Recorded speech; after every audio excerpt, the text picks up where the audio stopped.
I don't understand it. He could have actually, if he wanted to, solved this last year. If he would have went the Zeke Elliott route, it never would have even got to the regular season. His deal would have been done. They couldn't afford to not start the season with a quarterback, but he didn't. He played the good soldier in this one and went out and played ball. So this year, basically, if he's not getting paid, he's not showing up basically to anything, and that's the approach he's going to have to take.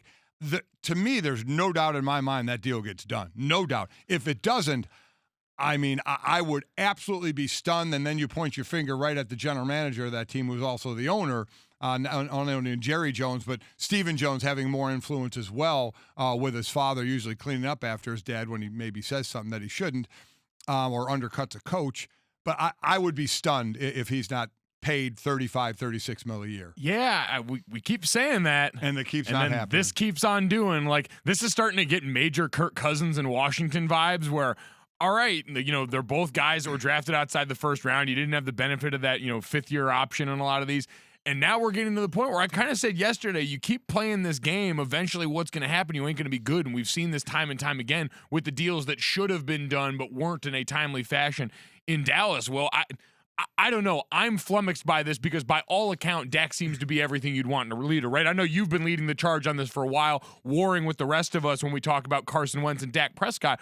I can't understand for the life of me what's going on. And as we get closer and closer to this, forcing a quarterback to potentially sit out OTAs, mini camps, things like that, these guys don't normally do because you tend to pay them when they're good. And the news of the day is that Adam Schefter, ESPN NFL insider, suggesting the Cowboys may use the franchise tag on Dak Prescott. Let me ask you two questions. The Golics, a couple of tough football guys. You cry during movies? All the time. Absolutely. Oh, So man, dude, big cry guy. Yeah. Did you see the Google commercial during the Super Bowl? Yes. Oh, man. I mean, so come on. Okay, Really? look, I'm wiry and skinny, but I fashion myself a tough Texan from time to time. I'm not going to lie. I cry during movies, too. But have you ever noticed how they get you? You can't hit me over the head with a clearly obvious ploy to get me to cry right away. It's got to be a yo-yo. Hit me once. I got this. I'm okay. Hit me a second time. Maybe make me laugh. Make my emotions come back, and then hit me that third time, and it's Toy Story, the waterworks. Oh, man. The thing about this Dak story is I think I might be getting to the third punch. I'm going up, down, up, down. Golic, I've been like you the entire time. This is getting done. Yeah. 33, 35. Okay, maybe $37 million. This is getting done. Last week on Radio Row at the Super Bowl, Dak Prescott was booked to come onto the Will Cain show. He canceled because he wanted no questions about his contract and he wanted no questions about Mike McCarthy. My foundation starts shaking. Now Adam Schefter is talking about using the franchise tag, and there are rumors that Dak is unhappy. Now my foundation has an earthquake under it. I'm starting to wonder, is this going to get done? Well, if Dak didn't want to talk about those things, he must have done no interviews because, I mean, that was all you're going to talk about there. Well, and like, what's the impetus for not wanting to talk about Mike McCarthy? To me, like, I can understand, hey, I've done the contract stuff long enough. We've been doing this for a while. But to say, yeah, I don't want to talk about the guy that's going to be my head coach makes me think, all right, well, you're not all that sure he's going to be your head coach at this point or that you're going to do much of playing for him. He did do some interviews, Mike. He sat down, we know, with ESPN Sage Steele, and he was asked about this idea that the Cowboys could use the franchise tag on him. Here's what he had to say. Just say I'm confident. I'm confident a new contract is coming. I'm confident in my agent and my team, and confident in the Cowboys that something will get done. There's a lot of things that have to come into play when you're talking about a contract. Never just look at the money. Never just look at what people see or the attention grabber. It's a lot of details to it. It's people that know that handle that. So I'm leaving that up to my agent. And like I said, I have all the confidence in both sides.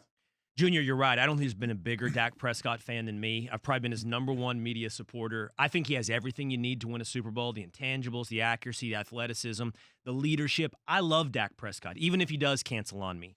I'm not going to agree to an interview with questions off the record. Yeah, exactly right. I'll still continue to tell the truth, as you know. And I believe that Dak Prescott is the truth.